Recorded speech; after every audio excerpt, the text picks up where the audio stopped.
Welcome to Course Close-Up. Ed Marin, Mike Fiorillo, and today we're at Mount Hope Golf Course with one of the owners, the major owner, the CEO, the guy that's in charge of everything here, Merle Smith. Merle, thanks for having us. Yeah, you're welcome. I'm glad you're here. Let's talk about this course, because back in the 80s and the early 90s, this was a big farmland, correct? Correct. It was 80 acres owned originally by my grandfather, my maternal grandfather. And I grew up here with maternal grandfather, 2 uncles and aunt, and 8 Smiths. So it was 12 of us. So you were born pretty right up near the course. And I was born in the farmhouse. That's where our pro shop is today. What kind of a farm was this? Just a general dairy farm. The only cash crop at the time was probably we shipped milk. Wow. And we had some chickens, and anything else was just for our own consumption. So tell us, who came up with the idea of turning this into a golf course, and how did that go? Well, I worked in the industry I'm in the industry now for 40-some years. But I had been asked by different people different times about designing a hole, so on. I got a little bit of a reputation for it.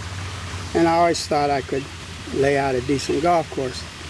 And whether people believe it or not, there are parameters to a golf course. It's not like a football field or a tennis court or something, but there are parameters. And believe it or not, a lot of the measurements come from the U.S. amateur, the average shots and so forth in the U.S. amateur. And that has a lot to do with today's golf design. The other thing was trying to get variety in the holes, so it wasn't always some older courses, you have the tee shot and a short wedge to the green, and it gets a little monotonous. So we try to put a lot of variety in it. The other thing that happened here is I had a gentleman tell me that number 7, you realize, is a real sharp dog leg. And the guy said, I like your course, but your number 7 is a real Mickey Mouse hole. And I said, well, you know why it's like that? He said, no, it's a Mickey Mouse hole. I said, well, do you look in the sun on this course? Ah. Now, on a rare occasion, you might look it directly into the sun one time. Wow. But you got to get from east to west, so you go off a dead center at an angle to avoid that. And we managed to do that. The other thing, like I mentioned earlier, you got to have a lot of good irrigation and good drainage. There were no ponds on this course. There was some wet areas and so forth, and most of them have become ponds. They're connected so that we can drain from one to another down to our irrigation pond. And the other thing that's kind of up to date with the irrigation is we have the ability to put fertilizer through our irrigation system. Nice. So when we pump water out here, we're usually pumping a little bit of nitrogen with it. And that helps us a lot. So I think it's at today's course. It has the distance, it has the variety, and it has the ability to maintain it. Yeah, you guys did put a lot of work into it, coming from a 9-hole to 18. And let's talk about that. Yeah. When did it open up as a 9-hole first? Well, it opened in '93, and when I built the 9 holes, I did not have the land for 18 holes. Mm-hmm. But I laid out the irrigation, the main line trunks, one going to this farm on our east, one going to the farm north of me. And the farm on my east was not a problem. They were all for it. They were, at this time, were my cousins, and they came in on our S corporation. Then east of me, the neighbor, I gave him the same deal as my mother. He had life privileges, and he sold me his property to develop further. So we ended up with 5 new holes on the back and 4 new ones on the front, combined with this. So laid the irrigation out and designed it as if we were going to have 18 someday. And it did work out. So you started with 9 and people started playing it, but let's go back to how long did it take to develop each hole for the 9 holes? You just don't happen in 5 months, right? It took 2 years. So what does that entail, Merle, when it was a farmland? What did you have to do? Did you have to clear out a lot of land and Where we're sitting now, this was all solid woods here, and it all had to be cleared. But everything in front of us there, back to 10, that tree line, that was all farm fields. So, and there's a meadow over here. And so half of it was probably woodland, the other was open fields and open field areas. So then you went from 9 to 18, and you started building the next 9. But then you had to move some holes, right? Did you move some, like one hole was different than what it was when it was on the front 9? We didn't change any of the original holes. Okay, so you just went from 9 to 10. They just were incorporated into, into the back 9. So like 10, 11, 17, and 18 are original holes. Okay. And they're on the back. Gotcha. And 1, 2, 7, 8, 9, 5 original holes are on the front. Were people able to play it when you were building the next 9? Absolutely. They played the 9-hole course right along. We never disturbed that. And we never changed the integrity of it. So it stayed the same. And then it opened 18 in the year. 201, really. It got played in the fall of 2000, but we had no business having it open. Somebody pushed to have their outing. And we just added this waterfall not too long ago. This correct? little feature, yeah. I don't know, something that I think it looks like. nice. It does look nice. Everybody seems to enjoy it, and mostly me. Tell us about your leagues. What nights do you have leagues, or what days do you have leagues in the morning? We have a league morning, and we actually have 3 leagues on Monday. Wow. One small one. We have 2 on Tuesday, 1 on Wednesday. We have a 120-man, 3-man scramble league on Thursday. Is that in the morning or in the evening? And that's the only one we can't get outside golfers on. right? On Thursday evening at 5. And then Friday we have a couples league on Friday evening. And there's room for more. You know, there's room for 128 golfers on a golf course if you move it like a train. That's the way it's supposed to move. So we got room for more if anybody's interested. We got room for investors if anyone's interested. That's good to know. But we get to pick them. Oh yeah, well you should. So Outings. You guys have all kind of outings here. Why don't you tell us about your outings, and if anybody wants to plan an outing, call here and ask for you. How's that go? yeah, my son Doug Smith is really the general manager. He's the golf course superintendent. He really runs the place. Okay. And the more he runs it, the better I like it. He does do a good job. He's a good guy. Yes, he is. So if somebody wants to plan it outing here at Mount Hope, just call the course and ask for Doug. Yes, and we have a facility there, that pavilion there with a big stone fireplace and heated restrooms, and you know, we're pretty accommodating when it comes. We do catering, by the way. I happen to be the cook, but we do catering. We let outside caterers come in. That pavilion will comfortably seat 180 people, and you could put 200 in there. And there's restrooms right there where the pavilion is. Right. Correct. The only problem is my kitchen's in the basement of the pro shop, so it's a long way to the dining room. But when the caterers come in, they set up right there in the pavilion, so on. Now they have to bring their own beer and also, right? Yeah, and that's always a discussion. Like not whether they can or cannot. The discussion is whether we should have a license or not. Did you ever think about We're it? in a tribe.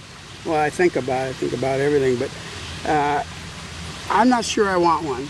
You know, one of the attractions to having an outing here is you're not buying beer and paying through the nose for it. You know, right. You bring your own on site, and you know it's a responsibility there also. But and not every outing wants alcohol either. Right. I know, like there's a couple you have here that don't have any alcohol. Right. Which is, you know, a nice thing for them too. But there's a lot of beer being drank on this course. What's the longest running outing that you have out here?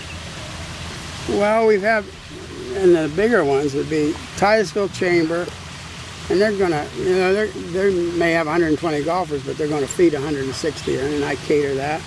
The Meadville Chamber, they have, you know, they have one that, I don't know, a country club maybe or something, but they have one here. Yeah, they have a ladies and a men's. And they rotate it, They've been pretty consistent. We got Meadville Bulldog Hockey's been here a long time. Bulldog Hockey's been here for a long, long time. We have this Boyle Memorial on this weekend.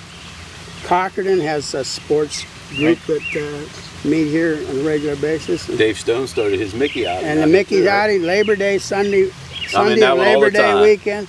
That's a lot of fun. It is. Just a lot of fun. Right. I don't know. There's just a lot of them have been good with us for 10 years or more. What the heck? I forget how long we've been here. Yeah, because I mean they've probably been here for 20 years. Yeah, they changed. You know, Mickey's. You know, they changed at the firehouse. But I mean, a lot of people come out here to golf. And I golfed in the one with Cochrane. Yeah. You know, football.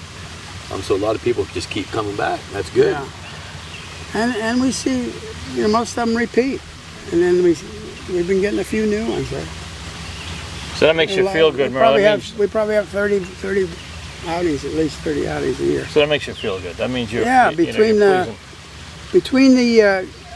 outings and the leagues, that's the anchor, you know, that's what keeps us grounded. And as long as the one thing we cannot do, I mentioned, you could spend a lot of money on a golf course. Right. Believe me, you can dump everything you've got and you can wake up and say, what did happen? I don't have anything now to carry me through. We really watch our budget. Well, now so you don't get much more than what we are budgeted for. Right. But you guys also do night golf sometimes too, right? Yeah, we do some little. That's actually interesting. We do some novel things like night golf. Doug's the one that has the ambition to do those things. And we do a cross country. You might be on number 8T right here and be hitting for, I don't know, for number 1 green or something. Oh, you know, wow. over the trees or something. So we do that cross country, and they're just fun little things that add to it. So probably more work than they're worth, but they're still a lot of fun. Tell us about, you went to 18 holes, and then you guys had a devastating fire, if I'm not mistaken, where the barn burned down, and also equipment you lost. All our equipment. Yeah. Tell us about that, and man, that had to be a letdown. January 29th, 2001. On November of 2000, we cleared a site for our maintenance building. Right. Knew we had to get out of the barn, and get down there. It was a bad place to be working and so forth.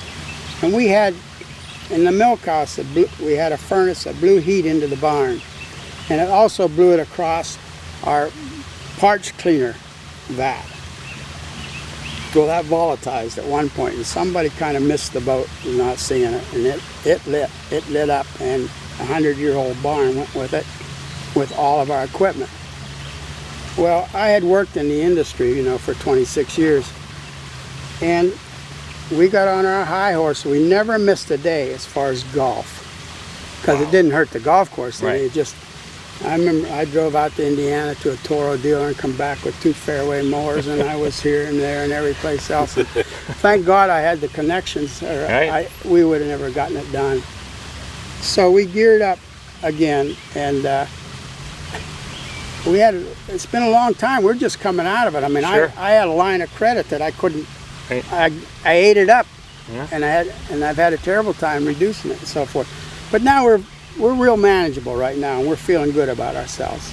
In fact, what I have in the books right now, and I think it's going to happen before the year's out, we're going to start building some housing. And we have room around here. I have one plan laid out. It has about 12 houses over there. Some of them looking down 14 and 15. So some things are going to happen here in the future. We're pretty much here to stay.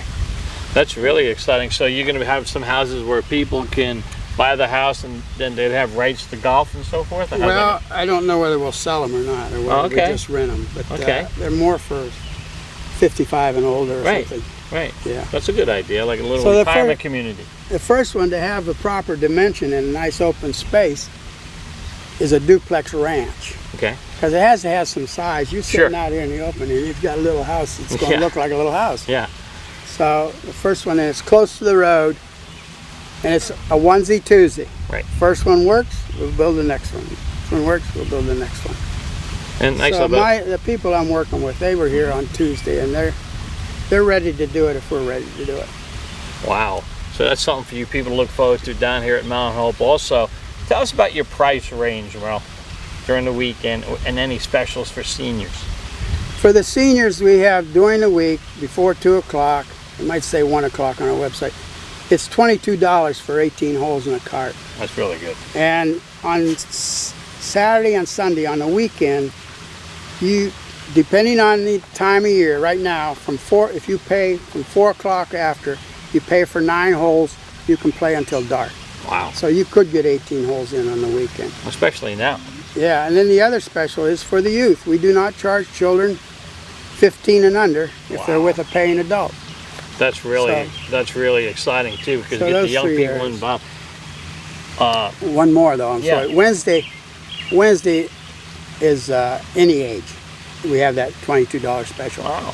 So you want to play on Wednesday, you can save $1 and have a good time at Mount Hope. You know, one thing I noticed, Merle, of playing a lot of the courses in the area is We're very fortunate. Number one, we have so many courses. I mean, the golf is fortunate. You guys might not be. And number two, the prices are unbelievable because, as you were saying before, people from Pittsburgh, the Cleveland area, you know, upstate New York, when they come around here, they're amazed for the price. Yeah, they're the ones that will say, "Did you charge me for the cart?" Where here, God bless our local golfers, but they're looking at me like I charge them too much. It is a low price market. It really is. And that thing about the number of golf courses, I think when I built this, the industry standards were if you needed 25,000 population to support 9 holes or something. We had the equivalent of, I think, 11 and a half golf courses or something. Right. And 90,000 people in Crawford County there, plus or minus. And so it was overbuilt. I didn't know any better. And I knew it, but didn't pay any attention to it. But anyhow, it's a market that's very reasonable and a lot to be enjoyed.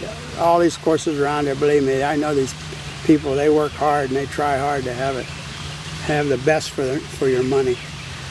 Buses. I remember buses coming in here. You still have buses pulling in here? I do that every year. That stemmed from my church. Okay. It was one of those things where a guy in the church said, "Merle, are you full of beans? Or did you really build a golf course up there?" And I said, "Well, get 4 guys. We'll go up and play." And they were surprised at what they saw. Mm-hmm. A lot of people have been surprised at what they see here. And so that 4 guys became 8. Long story short, it became a bus trip. Yeah, I remember the bus. So, and a lot of it was from a league from my church and the league that I played in McKeesport area. And so it's been every year. And now my son-in-law and his buddies are really the ones that run it for me. And so I got them conned into it too. So that's nice, though. Right. That's really nice. Yeah, I love it. And they have it's a day trip. Mm-hmm. You know, they have a nice steak banquet. They got a lot of prizes. They don't think twice about the price. You know, they're just not used to it. Yeah. So it is a different market, believe me. Sand traps. You have many sand traps here? Not too many. That's hard to maintain those, correct? They're hard to maintain, and believe me, they're the biggest expensive thing to maintain on a golf course. We're hearing that a lot, and I'm glad you don't have a lot because I'm not a good person to get out of sand traps. I wouldn't brag about our sand traps, to be honest with you, but we have, I don't know how many, but we got a few. The ones that drain well, we try to keep. But I'd rather have some grass bunkers and forget about the trap. Now, how do you get golfers off the course if it's going to start raining hard and lightning's coming? Do you have a way to get that? Well, I got a big blowhorn. Okay, good. We blow it, but I try to run out here in the middle of the course so people can hear me on the back of the course. Right. But that's a big responsibility for the golfer too. Sure. If you don't know enough to get out of an electrical storm, exactly. Then, God bless you. The other thing we haven't gotten done yet on the line of improvements. You notice we loop on the front. You make a loop on the front, you make a loop on the back, and at both of those places you have porta-johns. Right. Well, it'd be nice if those porta-johns were storm shelters and decent restrooms.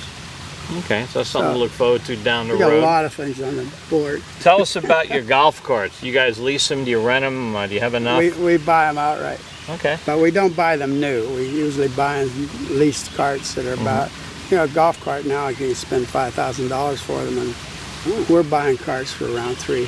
So who fixes them if they go? We do all our own maintenance. Nice. We got equipment that really I should, age-wise, it should be out of here. But if it still works, thanks to Doug. Keep doing it. Thanks to Doug and his crew. And they keep them going. We're 78 carts here. I remember back in the day, me and my friends, and this is probably when it was 9-hole, and then you just started 18. We used to walk this course. This is a beautiful course to walk. Yeah, stroll in the park. I mean, it really is. Yeah. It really is scenic course to walk, and people obviously allowed to walk this course too. Bring their own cart if they want to rent one. Absolutely. It's not hilly. Yeah, it's a good walkable course. That thing about somebody asked, what do you do in the winter? I counted up 100 engines between the carts and our mowing equipment and everything Working on that need service. Right. Everything needs repainted, probably refinanced too. But you know, it's this, Sure. that, repair. So there's plenty of work in the wintertime. I could keep 3 guys going all winter long without any trouble. So how many do you have during the summer working I usually here? have about 9, counting Doug and I myself. Yeah. That's a lot. Yeah, it's all. But but there's, I could there's use- enough work here. Then. I could use 20 with you. Start using the handwork. That's why, you know, the average maintenance budget for a golf course. And this is another industry number. I think it's $750,000, $750,000 for maintenance. Wow, that's a lot. Whoa. That's a lot. If we got that kind of money here, I'd gladly hire a couple more guys. Oh, I just saw the article in the paper about Halewood, and their poor old Glenn up there. He's pretty well maintains it himself. And he's not quite as old as I am, but he's old enough he should be sitting back and enjoying it. Exactly, and when And it just, you do it yourself, or it doesn't get, you know, you can't do it. You can't afford it. we're finding that out also. And I know at Oakland, Gar was talking about he's back in leading the way, maintaining the Oakland Beach Golf Course. Because he said if you're not involved, then it's not the way you want it to be either. Right, So right. I'm sure you drive around once in a while, make sure things are getting done the way you want it too. Well, less and less. Okay. But Doug is Doug involved. manages the people. Nice. He manages the course, and I'm glad. All right, so improvements or a change that's going to happen here at Mount Hope down the road, possibly some homes. You were saying some homes are going to be put definitely. up, and that's something to look forward to. Merle, we want to thank you. We're going to go play number 10, which is your signature hole. Merle, Ed, and I will go play number 10. So let's go to number 10.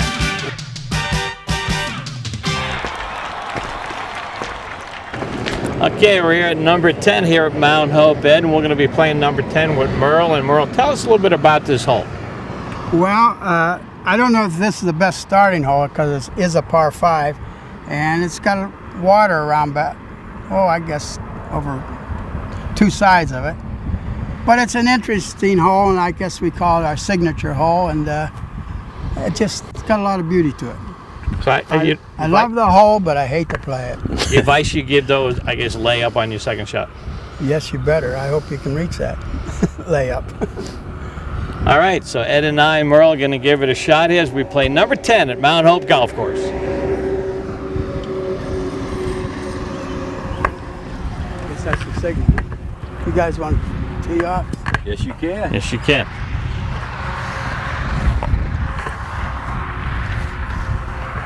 I love the business more than I love the game. It's okay. It's 82 and years old, Merle. Still playing. That's good. Yes, it is. Show All right. off. All right. Go ahead, Ed. All right. So Ed's going to hit now, Merle, on number 10. Beautiful day here today. Head for those big green trees, straight ahead there. That's where you They're want to only hit out to? there I about- can't tell you that they're I'll only hit it. 550 yards out.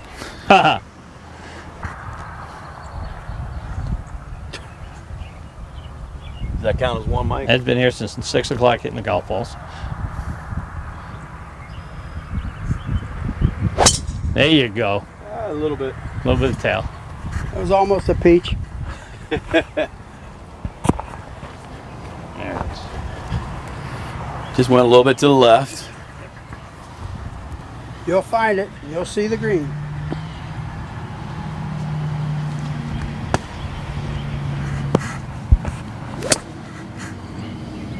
Mike up for his first hit.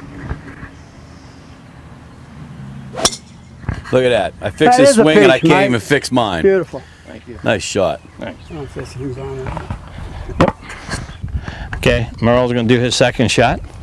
Water on the right. You want to hit to the 100-yard marker.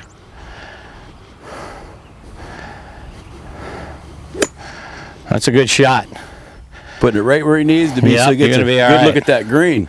Good shot, Merle. Very good shot. Mike for his second shot. Said he's going to play it short about the 100-yard marker. I do think you have all the power to get it to the green, though, Mike. You're going to love it. Yes. Beautiful. Probably about 120 out. Good shot. Nice when a guy can do what he says he's going to do. Not often. Ed's second shot. He's going to go for it using a 7-iron. Probably won't make it, but it's worth a shot. He's going to try. The wind's a crosswind. Crosswind right to left. The shot.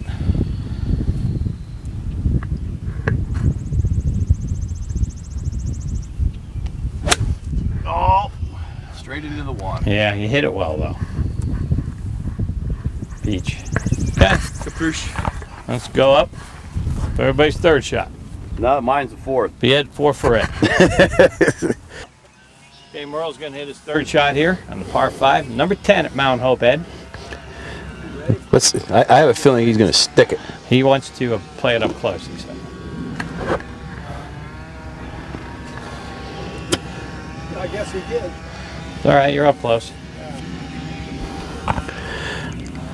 Okay. Let's go up to my shot. Mike on his third shot. About $1.25. Look at this. Purdy. Is he going to stay up? Oh! Oh, it stayed there on the other side. On the green. Nah, it took that bounce to the right. Shoot. Merle on his 44. 44 shot, 4 shot.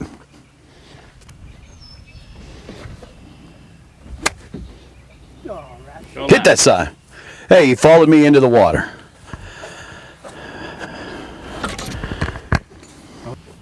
Oh no, just you hitting 4, yeah? Okay. Yes. Ed's hitting his 4th on the par 5, number 10 at Mount Hope. Beautiful. That's going to be right near it. Good shot, Ed, as you see it coming right in. Perfect shot. You still got it. Thank you, Mike.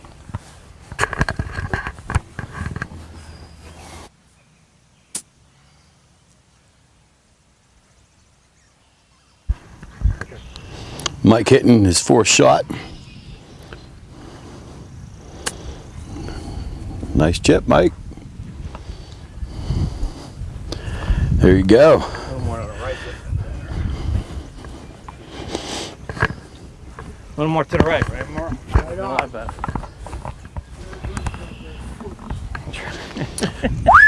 Okay, Merle, attempting a putt downhill.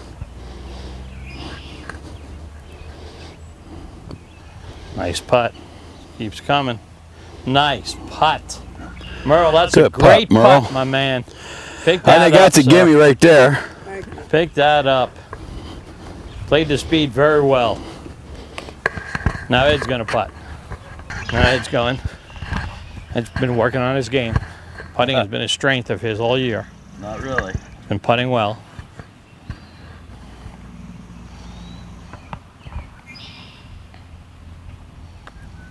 Looks good. Come on down. Oh, no. It's going by. Wow. I think I'm going to the 27 right here.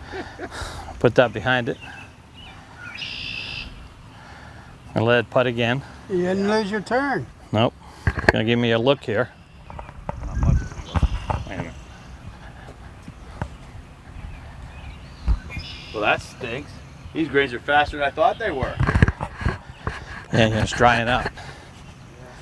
Going Better dial down. You're in the going downhill adjustment. before.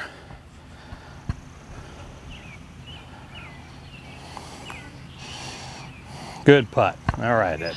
Yay. Okay, Mike. Show us how it's done. You go ahead.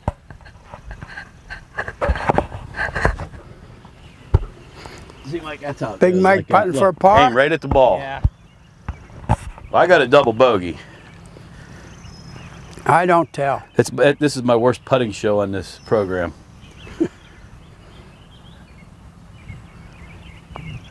Bye-bye. Yeah, way to go. Thank you very much. I thought you were going to hit the camera again. We parted. Part it. Merle? The man knows what he's doing. Merle, we want to thank you for having us out here at Mount Hope Golf Course and playing number 10. Been a pleasure. You're doing a great job here. I enjoyed it. You You, know, guys, you've you guys done are it. okay. You've done a great job at this golf course. I know it's a passion of yours right now. Sure is. All right. You've been watching Course Close Up with Ed, Merle, and Mike on Armstrong.